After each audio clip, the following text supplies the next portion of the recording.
Hello everybody, this is my 7th try trying to record this. Unfortunately, the software I've been using to record is failing me poorly, so I'm going to try QuickTime Player, see how it works. And so, let's start the video. So, what I made is a Tank Wars game out of scratch. As you can tell, it's a drag and drop coding software, and there's a very great community on the online version. This right here is the offline version. As you can tell, it's an application, and in my opinion, it works way much better. For some reason, when I'm using the offline version of this game specifically, it starts lagging and very weird graphical glitches. So anyways, this is my Tank Wars game. If you don't know what one of these Tank Wars games is, it's like Shell Shock Live. If you don't know what Shell Shock Live is, it's a turn-based game where you aim and adjust the power of how you shoot, and one by one, you shoot one shot, and you try to hit the other guy. Then it's his turn, and he shoots, and it's your turn, so on and so forth. The first one to destroy the other tank wins. So I basically replicated that in this game, and for the instructions, I'm going to full screen this. So how to play. Left and right arrow for moving left and right, self-explanatory. Up and down arrow for aiming up and down. Spacebar to fire, just like most not most spacebar games, just like most shooting games. Whoever destroys the other guy first wins, like what I said. Tracer deals 10 damage, but leaves behind a trail. You will see that in the video later on. Heavy deals 35 damage, but it's heavy, and you only get 2 shots. Tracer, I believe, you get 3. You get 3. And heavy, it drops down faster than the rest. Tracer normal drops down at the same rate, so you can use this to have a little reference for this. And normal deals 20 damage, and it's infinite, so you can keep on shooting it forever and ever. Although, if you play it for a very long time on the same match, it will start lagging, and the game runs slower and slower, and it's very painful to watch. Although, exiting from full screen actually helps a little, but that takes away from the game experience. So, it's going to ask you to enter your name. It also added this. I added this just because of my yikes, I can't speak. For my video game programming class, this is what I did for my final project for Scratch. Right now we're moving on to Greenfoot. But I wanted this so that I don't mix it up when you take a look at the final screen. And there's a little note, your name is not going to be displayed during the gameplay. Okay, so I'm going to type in Kodina. And player 2's name, I'm going to just say myself. And after you enter, so I just press the enter bar. So this will display a tutorial screen. So a health bar here.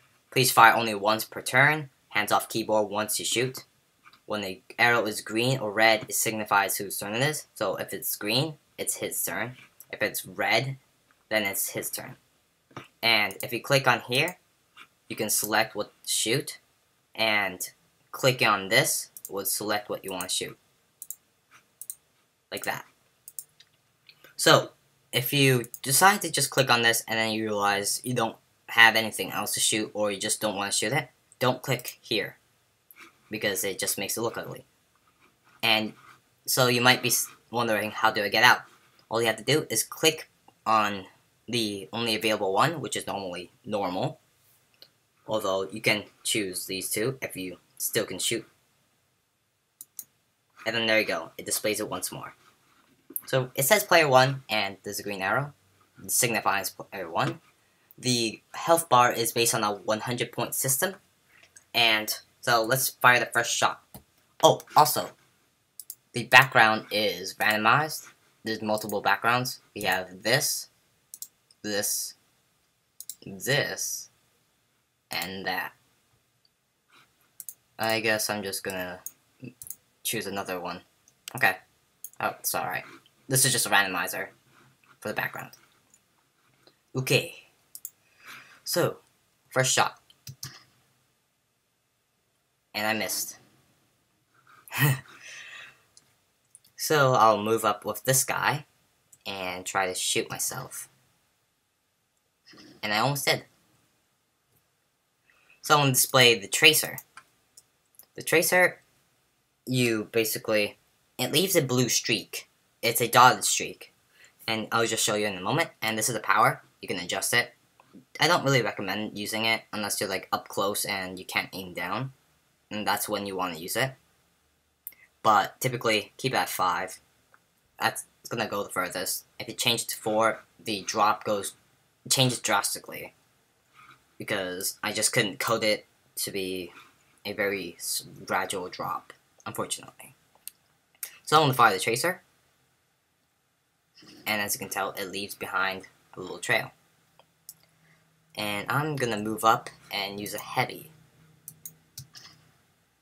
And I miss, which was on purpose. And I'm going to shoot back. Yada yada yada. Okay, so that's weird. Oops. There we go. So right now it says I have one more shot left. So if I shoot it, it'll actually, next turn, which I'm going to quickly go to. So next turn, you won't be able to, oh, this is still player 2. I'm player 1. Now it's crossed out. You can't select heavy. So if you use up the tracers and the heavy and you just couldn't exit out, just click on here once again. So I'm just going to go for normal and fire. Ooh, it's getting a little laggy. So I guess I should just play it this way. Maybe. Nope. Never mind. That is so small. Please tell me. Whatever.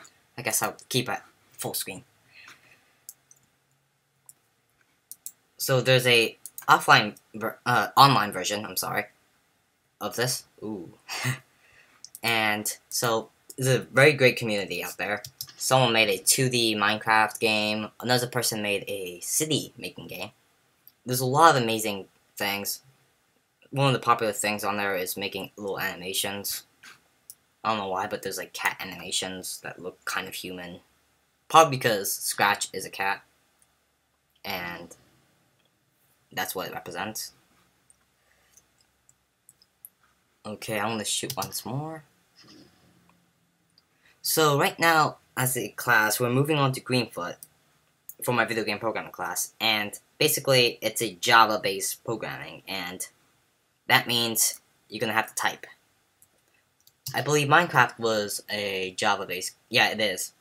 So, if you learn Java, you can learn multiple things, like a couple of games, Minecraft, you can mod it, and stuff like that, which is pretty exciting. And the only problem with it is it's a pain in the butt. It's very, very annoying because you have to type a lot. And if you mistype something, guess what? You won't be able to see it unless there's a little squiggly line. So if you're making this crazy game and you make one little mistake and you don't know why it's working, it's probably because you mistyped something. And you're going to have to spend hours trying to figure out what it is that you did wrong. Which I'm not looking forward to. However, one thing I'm looking forward to is the fact that it's not as laggy, glitchy as Scratch. I mean, look at this. You could see this pixels. It's very ugly. Unless, of course, you want to do a pixely game, which is always a good idea. And you can't really do 3D on Scratch. There's multiple people who did it, but I don't know how they did it, and you don't see that much 3D games out there. Especially one that you can walk around and bump into it. I have to say it's a very amazing project that person made. So I'm going to quickly finish this off. Yep, you can cheat. Don't cheat. but I cheated.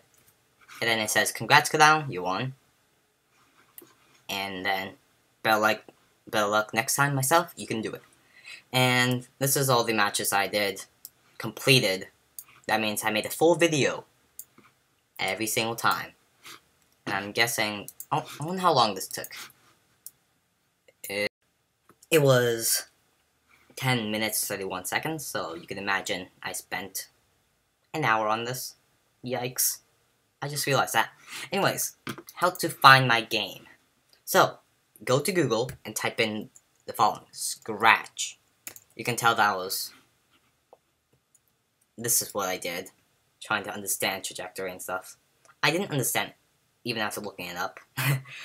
So I had to figure it out myself. But anyways, so scratch .mit.edu. This is what you're looking for.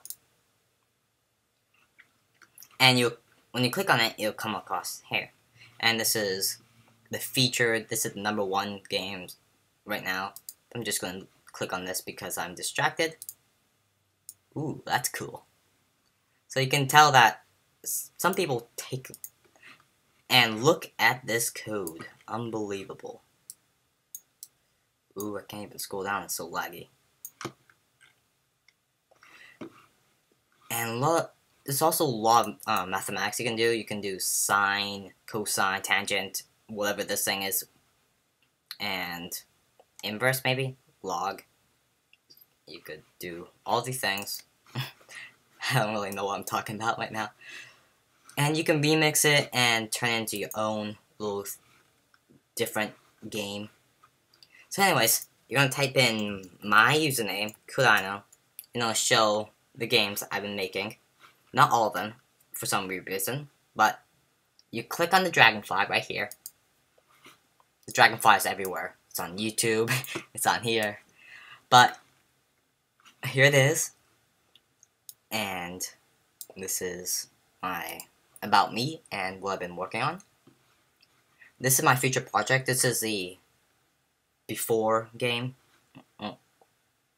This is the one which took a very long time to make, and this is the newer version with sounds. This one barely had any sounds. So you're just going to click right here, and unfortunately with this computer it lags and stretches things. A lot of graphical glitches, like you can see. If you compare it to this one, you can tell the difference. But according to most people who played the other game, the older version, there is no glitches. So hopefully there's no glitches. But if there is, please tell me. I'll try to fix it. And so yeah. And feel free to join Scratch. It's free and you can, just like that, you can start making good, pretty cool games. Very funny remixes that people have been making. This is my remix, Full of Dragonfly. But, yeah. I hope you enjoyed this video. I spent a lot of time working on this. Way too much time. And so, I'm out.